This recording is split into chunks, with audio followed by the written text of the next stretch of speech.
perfect. Yellow on top of your mint green. The number one thing is just living on purpose. So many of us go through our lives just the purpose is work or the purpose is sports, something else. This is not an overnight process, by the way. Right. No, it doesn't work that way. It's a long journey. I had stopped defining myself now according to work, so that really helped. But then I started figuring out, well, who am I? What do I like? Yeah. Been defined by what I thought my ex-wife wanted me to be, or what I thought my kids wanted me to be, or what I thought my community wanted me to be, or my company. Yep. And so now I had to figure out who I wanted to be and who I actually am. All right, welcome to our very first episode of the InCREdible Leaders Podcast with 5Q. Thank you. Yeah, it's fun to be here. I'm excited to have you. Yeah. With us today, for all our listeners, we've got Wade Hughes, who's the CEO of 5Q. Mm-hmm. Welcome. Hey, thanks, Jason. Good to be here. Yeah, man, it's going to be fun. So one of the things we want to do with the podcast is just get to know some of the leaders in our industry, hear their stories. There's so much we can learn from, hearing where they come from, how they've made their way through the industry, leadership lessons through the wins and through the losses, and just, have a benefit for all of us to learn from. So that's the heart behind the podcast. Fantastic. So with that in mind, let's start with little Wade. Tell us a little bit about your story, where you grew up, and a little bit of that piece of your story. Yeah. Well, so I grew up in Birmingham, Alabama, and grew up kind of lower class family in the west side of Birmingham, and apartment complex. My father left when I was 2, so my mom had working 3 jobs to try to keep ends together, and spent a lot of time with my grandparents while she was working, and so then they lived out in the country, so that was a lot of fun. They lived on call it a farm, but it was just kind of a big suburban plot of land with some acreage, exactly. And so I had, early days I didn't, but I played a lot of war games out in the woods by myself, and just with my toy soldiers and my hot Matchbox cars and Hot Wheels, and just had a really good time, and learned to be happy with myself back then, which was kind of hard to do. So, but were you an only child? I was. Well, that's a whole different story. We'll talk about that too. But, But at the time, yes, as far as I knew, I was an only child. Yep. Okay, got it. Yeah, I grew up on the same street as my grandparents, and that's helpful. It's just such a blessing. It's one of the things that I miss. I miss about my life growing up. I miss for my kids' sake, and I think probably something we're missing just at large from a community standpoint is that ability to hang out with your grandparents often, because they love you in a way that your parents can't. They teach you so much more from a wisdom standpoint. Like, it's a beautiful thing. And our grandparents went through the Depression, so it was a whole different mindset, and I learned a lot from my grandparents. Did your grandparents grow food? My grandparents had like a small little patch of dirt where they grew turnips and peas and all that good stuff. Yeah, they did, probably about a 1/4 acre, so it was not a small patch. It was a big patch, and I spent a ton of time in that garden. Yeah. And then my grandparents canned, so I'd go out and pick the vegetables, and we had pear trees and apple trees and fig trees as well. So we had a lot of fig preserves. Are still one of my favorite things. My grandmother, before she passed, that was one gift I always got from her, because she knew I loved them. And you can't really find that anymore, like a grandma that puts up fig preserves. I know, it's delicious. Yeah, heck yeah. And so you grew up in Alabama. Did you go to college in Alabama? I went to the University of Alabama. University, okay. I gotcha. What did you study there? And so I was in accounting. Well, I started out as in pre-med as with an engineering degree, and that lasted about a semester. And pre-med and engineering. Yeah, exactly. A lot of brains. No, that's the problem. I didn't have the brains to keep that up. So after the first semester, I hauled ass across the campus to the business school, and kind of got completely out of that whole pre-med thing and into business. And that was a huge change. I had like a 2.6 my first semester at Alabama, and then I had 4.0s from pretty much from that point forward. So Okay. yeah, Got it. So started out in a little bit of a hole. Yeah, I think a lot of us did. Okay, so then you graduated Alabama. Then what? Yep, and then I should probably go back and fill in some of that stuff I alluded to before. So yeah, my father left when I was 2, and my mother remarried when I was 5, and so so my stepdad was really awesome, and there was an enormous age gap. He was literally twice the age of my mom. Got it. And so he was actually a World War II veteran, which was super cool. Awesome. And he didn't talk about it much, as most in that Greatest Generation were, but he spent 3 days in a foxhole with his leg half blown off, and so over in Normandy. No way. So anyway, yeah, he was it was a true hero, and I've got his war papers, and I look back at them quite often. But he was who was considered my dad, and he was just an outstanding human being. So bought me my first motorcycle, which is where I've spent a lot of that time in the woods at my grandmother's house. Yeah. And then riding trails all over West Birmingham. Got it. And the strip mines and everything that were out there. It was so much fun. But my stepdad then passed away of a massive heart attack when I was 10. So yeah, rough go at the very beginning. Yeah, two dads out of the picture. Yeah. Yeah, exactly. And so then, little did I know, but my parents, my original dad, my father who left when I was 2, and my mother had a child before me. That you didn't know about. 3 years before me that I did not know about. Got it. And so I did not find out about him until I was 30 years old. So the whole time we were growing up. You were an only child until you were 30. Yeah. In your mind. In my mind. Yeah. And so, so it was, not until I was 30 years old that I found that out. But the crazy thing is, we grew up 5 miles apart from each other. So he had been adopted at birth into a family, and my parents never spoke of it. They disappeared, had a child. They got married, disappeared. I've got the wedding pictures. You can't tell my mom's pregnant, but they disappeared, had a child, reappeared like nothing ever happened, gave him up for adoption, and then nobody ever knew about it for 30 more years. So, well, actually 33 because he's 3 years older than me. So, wow, yeah, pretty amazing. So that was a huge blessing that happened when I was 30. But yeah, in between then, I kind of grew up, went to private school, and went to University of Alabama, and tried to do everything I could to excel there. And just with that huge gaping void in my life of that was left behind by two fathers. Yeah, and my mom remarried again, and when I was a freshman in high school, and they were married for 30 years. So so he was a good stepdad. Yeah. How does that gaping hole of fatherhood affect how you fathered now, or how you have fathered? You have kids. Yeah. Well, it took me a while to learn that. Unfortunately, my girls were too. They had grown quite a bit before I learned the negative side of what was going on with that gaping hole. So, and the way that negatively impacted me is it drove me to succeed, to achieve. And so my entire identity was in my work and in my achievements. Yep. And so that caused lots of issues in my previous marriage and in my the lives of my girls and how I interacted with them. I was, I think probably the most common phrase that they would say about that time, and thank God it's totally different now, but back then I was just not present.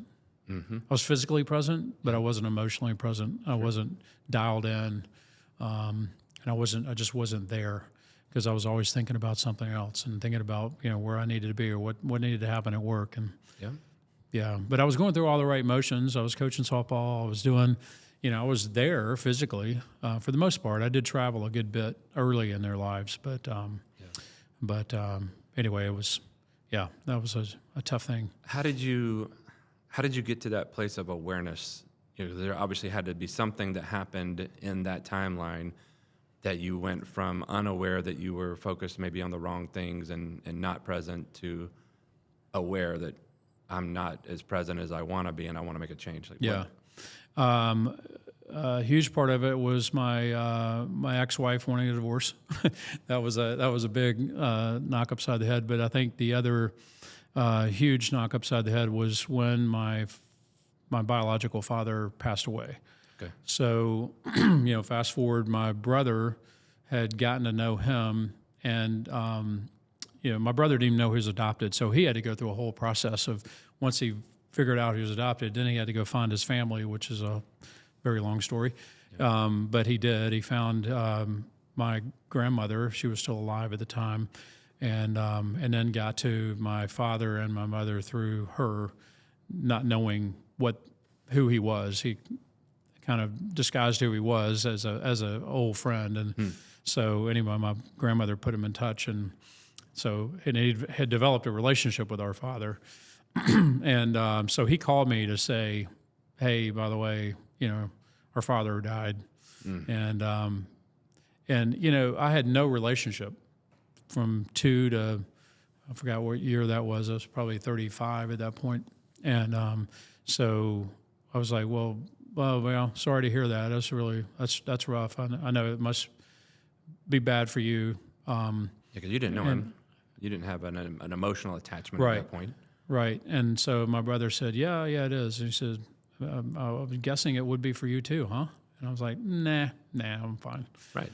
So that was pulling into my my office building. By the time I got to the deck and I opened the door to get out of my car and go into my office, I lost it. Just completely, utterly lost it. And so I spent 2 hours sitting in my car, dysfunctional, and I had no idea why. So I'd started seeing a therapist at the time. I called the therapist. I said, I don't know what's going on with me. I said, can you see me? And he goes, yeah, but I'm not in Atlanta. I'm in Lake Oconee. And I said, I'll be there in, hour and a half. Right. And so literally I packed up and drove to Lake Oconee and spent the night out there and just trying to figure out what on earth was happening to me. And so I later learned that was really the loss of what could have been, not what was. Mm-hmm. And so, but that was the beginning. You ask, how did I come to the verse? That was the beginning of a very long, about 10-year process. Sure. Of self-discovery and understanding things about triggers and things about, voids and what I was doing to actually cover up those things. Yeah. Or try to outrun them. How did you change, or how did you message that with your girls?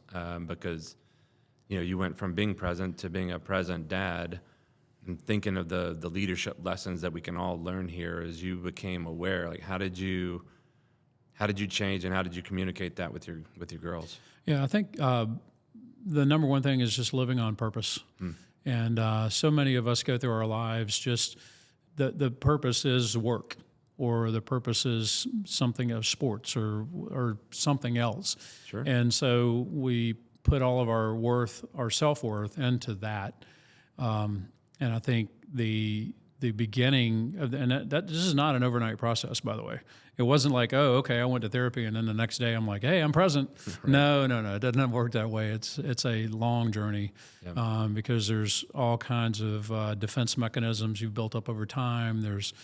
There's natural reactions that you do. There's habits that you've developed. And so, like I said, that was a 10-year journey to really kind of undo that. And then, but the beginning of my healing was also the beginning of probably the worst time period in my entire life. So that 7 to 10 year period was absolute hell. I went through a divorce, went through a business separation. Financially, that worked out great, but emotionally, it was a really difficult period in my life. Yeah. So anyway, but I had stopped defining myself now according to work, so that really helped to take a lot of that pressure off from a work standpoint.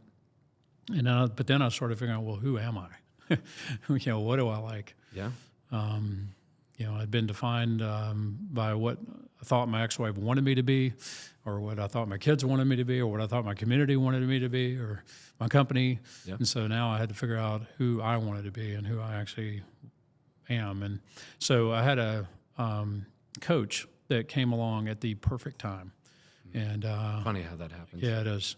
And unfortunately, I just celebrated his life Saturday. He passed away after 18 years of a coaching relationship, and probably one of the most impactful people in my entire life. Yeah. So, but John, the very first meeting we ever had, he goes, "Man, you're really complex." He goes, "You are two different people." and he said, "Read your mail right up front, huh?" Yeah, he had me nailed, and I had no idea what he was talking about. Right. Like, okay, that's interesting. Is that good or bad? Right. And he goes, it's interesting. And so it's one of John's favorite quotes. It's really interesting. Yeah. Let's dive into that some more. Yeah. But literally, yeah, I had put on two different faces, who I thought I wanted to be, but who I actually was. And when those two things would get out of sync, it'd get ugly fast. Yeah, and that's really hard. It's hard to live those two different lives because there's so much external pressure to be that person that you have spent so much time curating. This is who I am, everyone. Yeah. This is who I really am. Look at me. This is and me. yet, you've got to almost like have a mourning of that person to become the person that you were supposed to be. Yeah. And in a discovery and a feeding of the person that I am, that I've been kind of pushing down for a long time. So let's sync this up with the career side. So after Alabama, I know I've heard you say that you're a recovering accountant. Yeah. So I assume you went into accountancy of some sort? I did. I spent 13 years at a once great firm called Arthur Andersen, and took broken people like me and turned them into working machines. And so that was the beginning of my career of, easily 60 hours a week, doing audit for the first 4 years and then doing consulting for the next 9 years. Which was great if you're trying to find your identity in work. You're Absolutely. It plowing through it. And it just fed that beast. Sure. Probably succeeding at a high level. Yeah, exactly. Yeah. And so, and with that came the stature and came the accolades. And so, and it just made me literally a workaholic. And ended up leaving there right at 2000, at the turn of the century. And so kind of jumped out of the frying pan into the fire, started a software company. Okay. That's just like accounting. Exactly. Yeah. So I thought that'd be easy, right? Yeah. But I'd always been an entrepreneur at heart. When I was growing up, I had my own landscaping business. And so I always knew I wanted to do something entrepreneurial, Okay. which was polar opposite of where I was at Arthur Andersen. I had some clients, some nonprofit clients I was doing pro bono work for as an Arthur Andersen employee, and they basically said, if you build it, we'll come. So meaning build the software for them. Right. And so that's what I did. I went out and raised some money from friends and family and started that software company, and it took off. It literally took off. It just was going gangbusters. And so we had some of the most prominent performing arts organizations in the country, even the world. The Singapore government was a client, and so what we were doing is creating a ticketing and fundraising system for performing arts starting, and then we were going to go into sports, and entertainment. So the clients were I call them the founding 5 clients were all performing arts and organizations: Chicago Symphony Orchestra, New Jersey Performing Arts Center, Woodruff Arts Center, San Francisco Opera, and the Houston Symphony. So thinking good logos to start with. Some really, really good, powerful logos, and we were co-developing that. They invested in the company as well. Yeah. So it was a fun ride, and then our go live date of the main part of our software was September 11th, 2001. So. Talk about bad timing. Yeah. Wow. Yeah. So that was my first. And I assume that had to change things for the company. It did. Right off, it didn't change a ton in what we did day to day, but obviously the whole world stopped.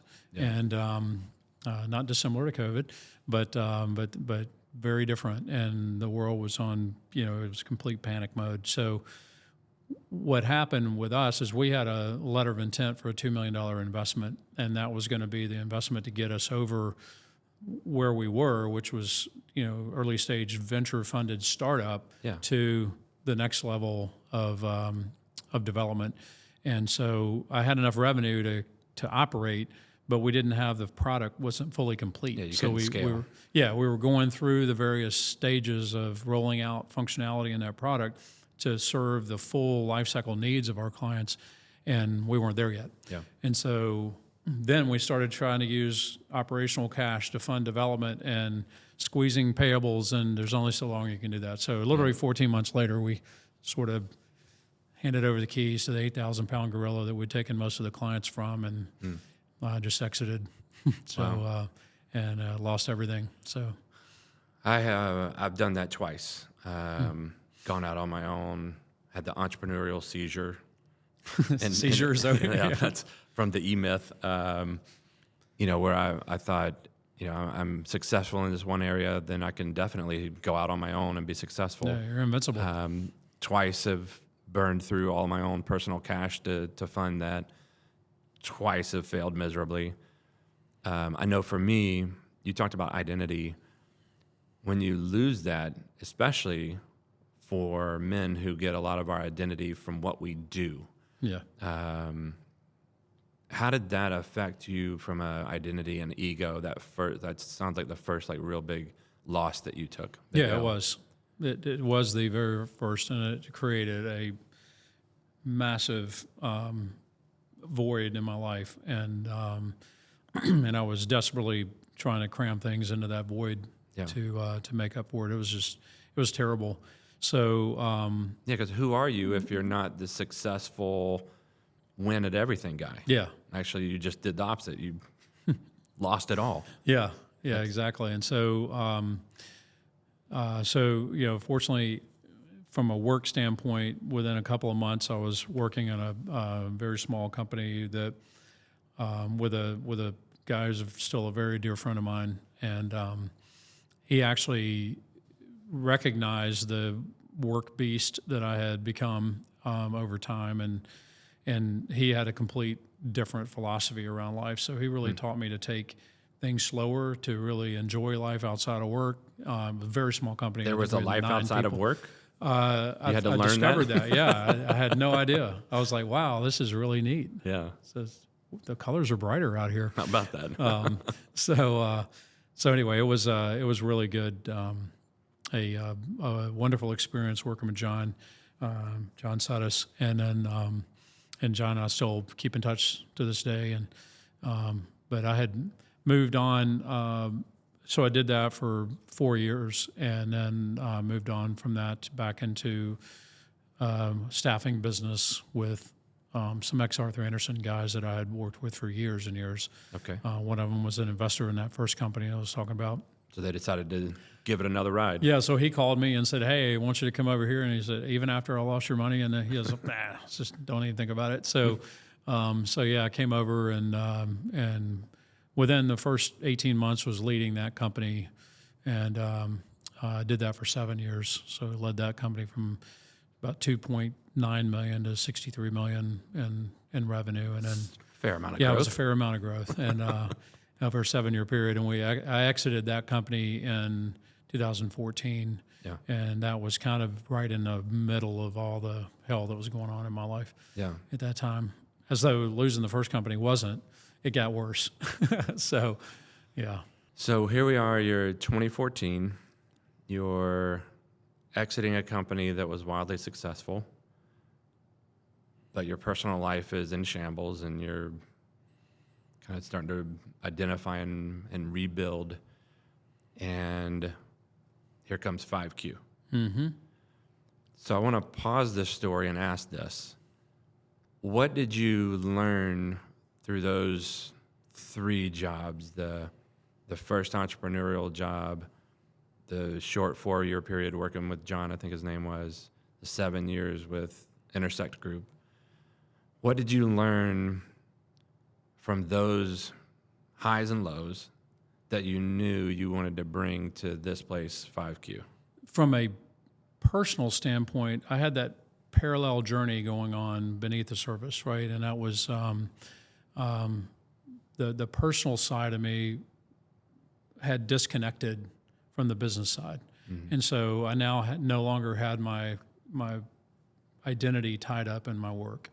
And so personally, that's the number one lesson I learned coming into 5Q is, hey, this is a business. I'm going to work on the business, but it's not me.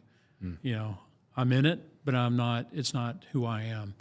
And so I think I've fought very hard to keep that distance over the last 11 years.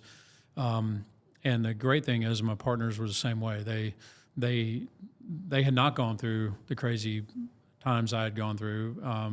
Thank God they didn't need to. They had their lives together, and so they naturally were keeping it separate. And so I think we were able to gel quite well with that foundational principle operating for me, at least, as separation. And the other, we had created a system at the Intersect Group that it was soundly based on our values and our culture. And the speed of trust was the guiding principle, the guiding book that we use for defining our culture. Okay.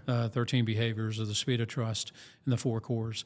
And so that was probably the greatest aspect of that learning period at Intersect Group was learning that, how to operate in that model, and for it to be real, not just words on the wall or books that we put on our shelf. We literally lived it. And to this day, the primary folks that were our superstars at the Intersect Group are now at a company called Vaco and just crushing it. I mean, just absolutely crushing it. And they brought all those principles over there, and so they made it work again. Yeah. And so I think that's, so there's something to it, maybe. So there's something to this whole speed of trust. There's very thing. much to it, and that's when we started day one here at 5Q with some of those same principles. Starting with speed of trust, but something new had come along at the time called the Entrepreneur Operating System, or EOS. And so it gave us the tools and the mechanics to build something from nothing, and that was awesome. Okay. So those 2 or 3 things, the personal separation, the core values that are real, and then the disciplines it takes to live those core values, and then bringing in the EOS model to actually stay focused and to set our goals and to go achieve those goals, and to vision and define what it feels and looks like 15 years from now. Like, where do we want to be? Okay. We're almost there, 11 years later. Right, right. So, okay, I want to dig into both of those. First, speed of trust. And we're sitting here in worldwide headquarters of 5Q, and on the shelf beside us is speed of trust. How would you, if you looked at two different companies, one that is operating in those value systems of speed of trust and one that is not, how do they look different? Like, what are some of the characteristics of one that is exemplifying speed of trust versus somebody who's maybe ignorant of it, just doesn't know what that is? Yeah, I think one of the foundational principles of that entire book Stephen and Mark Covey wrote is the notion of win-win versus win-lose. I think most natural tendency, or our natural tendency as human being, is to come into a relationship with a preconceived notion that if you win, I lose. Mm-hmm. Or if I win, you have to lose for me to win. Yeah. It's a flawed principle, but it's part of our broken world. And we've all bought into that at some point in time. But if you can truly embrace a win-win environment, and then and even a win-win-win, if you're looking at bringing the customer into the relationship, then it is entirely possible to have that. And there's a concept that goes along with that that's an abundance mindset versus a scarcity mindset, and that is enormous. So I think the difference is, without those types of principles, you come in with a win-lose, and it becomes a dog-eat-dog world and wearing milk-bone underwear, right? So, you're in that environment versus an environment that nurtures each other and respects each other, and then is after everyone's success. Then you can do all that together, and you can accomplish infinite amount more working together like that than you can in that win-lose environment. That seems to fly in the face of our lived reality of it's very competitive in a workplace. If you and I are both in the same role and there's only one promotion coming up, then either I get it or you get it. So either I win or you win. And if you got it, I lost. Like that's that scarcity mindset, but that's a reality inside of businesses of win-lose. Everything you're talking about is countercultural to what we really see around here. Yeah, and the biggest factor there is time. Right, we are an impatient people, and so we want everything to be yesterday, or it's the on-demand culture. It's the here and now. Like if I don't have that today, then my life is over. Yeah. So having the perspective of time, and some of that just comes from years of stripes on your back, and Right. and you experience that firsthand. But if people could really be more patient, have a little bit of a longer view, they'll realize that, well, you didn't get that promotion, but this other one was being created for you over here. Yeah. It just took 18 months later to get there. So One of the hardest things that I learned, one of the hardest lessons, one of the things that pissed me off the most was I would see quite often when I was in like some of the darkest times of my life, I'd see on LinkedIn a meme would come across that things don't happen to you, they happen for you. And God, that pissed me off because I just felt like a fortune cookie of feel good.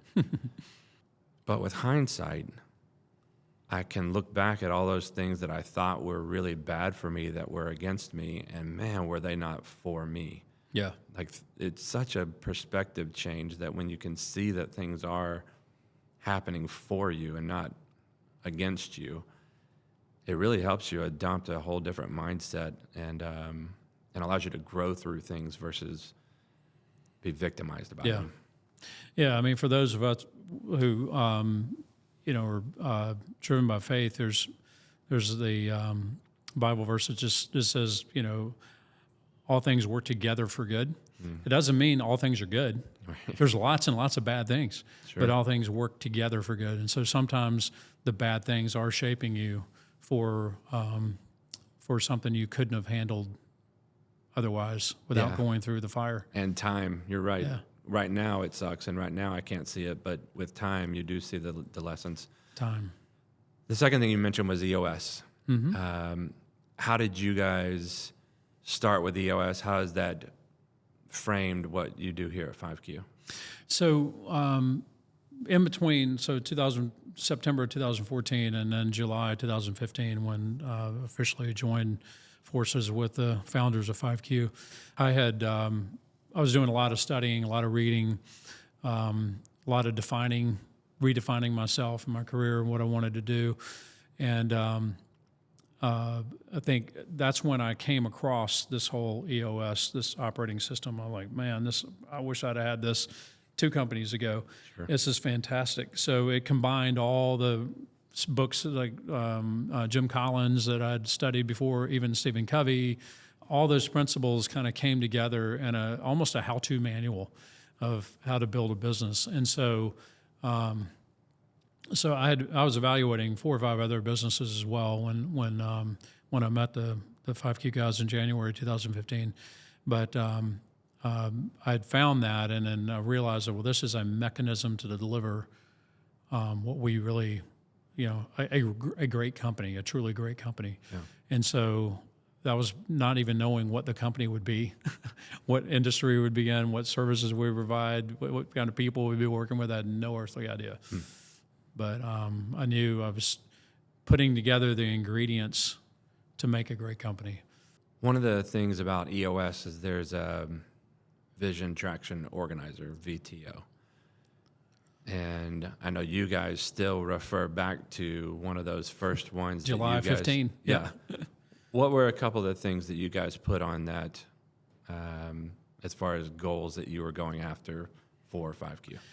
Probably the most fun thing to go back and read is the right-hand side of the VTO where it says, what does it feel like when you're there? Right, so we defined our BHAG, and we did all that in the middle in our goals, and we wanted to be the recognized expert in the commercial real estate industry for technology. Well, we later defined that as OT, IoT, and IT. Yeah.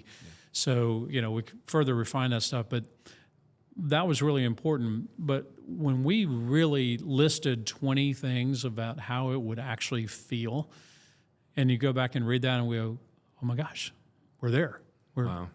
We accomplished that. Realcomm did recognize us as the expert. We were platinum sponsors of the conference. Now we're into other conferences, Optech and Redcon, and it's like, wow, we had no idea how to get there, but we knew what it was going to feel like, and then turn around 11 years later and you're feeling it. Yeah, you're there. Wow, it's really cool. Not many companies start with how it's going to feel at the company. That's very different than really anywhere else. Well, and I think that's the difference in your goals. So if you can put your goals on the wall, you can write your goals down. I mean, writing them down greatly increases your chances of achieving them. Yeah. So that's good. But when you can literally envision it and feel it and manifest it, that's a whole different level. Yeah. Yeah, one of my favorite things about that feeling is they say culture is how your employees feel about work on Sunday night. Because Sunday night's when you start switching over from weekend mode. Yeah, after football. Or during halftime? All that. After all that happens, and Sunday night, there's a point when you start switching over from fun mode to preparing for business mode. And there's far too many people that Sunday night is one of their most dreaded times. It's dread, because Isn't that a shame? It is, but it's You're the about lived to spend reality. 40 hours in dread. Yeah, it's the lived reality for so many people. So many people. Yeah, I think for 11 years, I can't promise you every single day of Monday I've woken up and gone, oh yeah, let's go kill it. Yeah. But the vast majority of those is that way. It's just energizing. I've got a question that I ask all of our guests. Okay. When it comes to leadership, when are you most proud of yourself? Oh, I would say when I look around all the faces in the crowd, whether it's at a recharge event or just a party, and I can see true joy and fulfillment. That's to me the definition of success in my world. Because if we were failing as a business, you wouldn't see that, but we could be very successful and you still wouldn't see that. So I think the joy aspect of it, and it gets back to what we were talking about on Sunday night, is I doubt every single person gets up every single day and goes, oh gosh, I can't wait to get to work today. Yeah. But I hope that they don't sit there and go, oh Lord, not another 8 hours of this. That's the worst thing I could think of.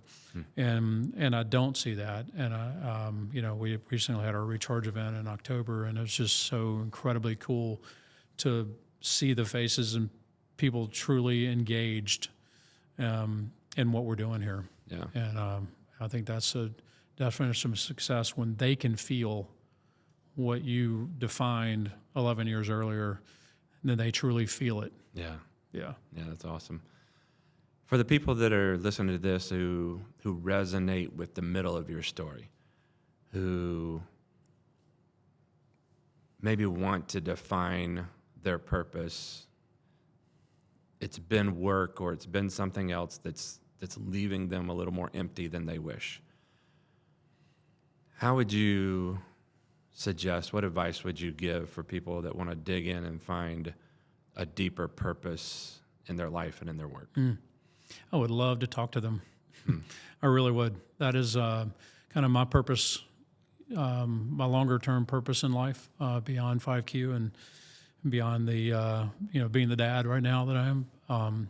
is really helping people find their purpose, and to really embrace that and just be, have their cup overflow with joy. Yeah. And that's what I really want for people. And I'd love to, just reach out to me on LinkedIn or via email or whatever. I would love to talk to you. But I think, really taking some time to yourself, going away, hike a mountain or go sit by a lake or something, and let there be quiet. That's hard. It is very hard, especially in this world with these PDAs that we have. And, it is a constant plague of flies that is buzzing around your head nonstop. And so you got to shut that off and literally just be in the moment for a while, right? Not just a minute, not 5 minutes, but if you can be in the moment for about 10, then the next 20 or 50 or whatever becomes a lot easier. Yeah. And it's not till you get into that space that you're really going to start to hear yourself and become yourself. Wow. That's great advice. Thank you for the time today. I've learned a lot. I loved hearing your story. I know that our listeners are going to love hearing your story. And I have a feeling you mean it when you say for folks to reach out if they want to talk about that deeper purpose Absolutely. conversation. Yeah. I mean, my life is now just so much better than it was going through that middle purpose, the middle section again. I met the woman of my dreams, moving our daughters into Florida State together. And that was so really when 5Q started, I had brought those two people back together completely. And so I was my whole self coming into 5Q. Very soon after that is when I met Heather. And so, it's been 5.5 years of marriage. So far, it's been just still on a honeymoon. Yeah. And when you become that whole self, it is a wonderful place to be. Yeah. Yeah. That's great.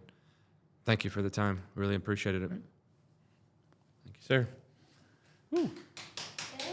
Episode 1. Wow. Are we good? Are we good? Yeah, you guys are good. Yeah. Okay.